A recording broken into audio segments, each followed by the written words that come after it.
बिस्मिल्लाहिर्रहमानिर्रहीम। अस्सलाम वालेकुम मेरे पाकिस्तानियों। हमारे हुक्मरान कहते हैं कि हम एक गरीब मुल्क हैं। हाँ, हम एक गरीब मुल्क हैं। हमारी आवाम 70% हमारी जो आबादी है वो 2 वक्त की रोटी को तरसती है, तो हमें ये मानना पड़ेगा कि हम एक गरीब मुल्क हैं।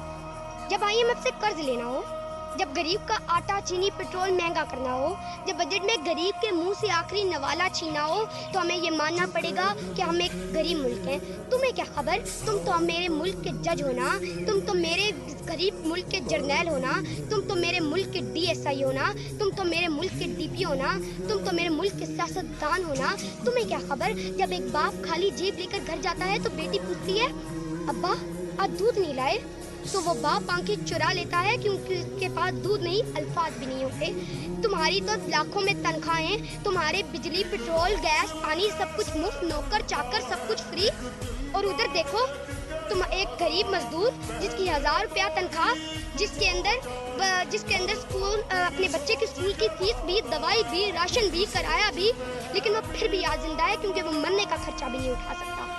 कभी तुम्हारा बच्चा भूखा सोया, कभी तुम्हारे बच्चे ने किताब की जगह चूल्हा उठाया, कभी तुमने सरकारी अस्पताल की लाइनों में धक्के खाए, कभी तुमने राशन के लिए लाइनों के अंदर धक्के खाए?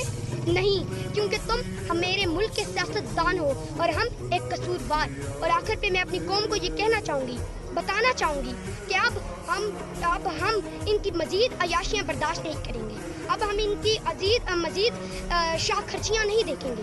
अब बस इनसे हमें हिसाब लेना पड़ेगा, अब हमें इनसे सवाल करने पड़ेंगे। तो मैं अपनी आवाम को ये कहना चाहूँगी कि इनकी लैंड क्रूजरों और इनकी फॉर्चूनरों के टायरों तले हमारा हक,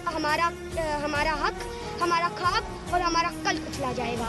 अब हमें मजीद बर्दाश्त नहीं करेंगे, और अब वरना तो हमारा मुकद्दस फुटपाथ रह जाएगा और उनके महल और बड़े हो जाएंगे। शुक्रिया।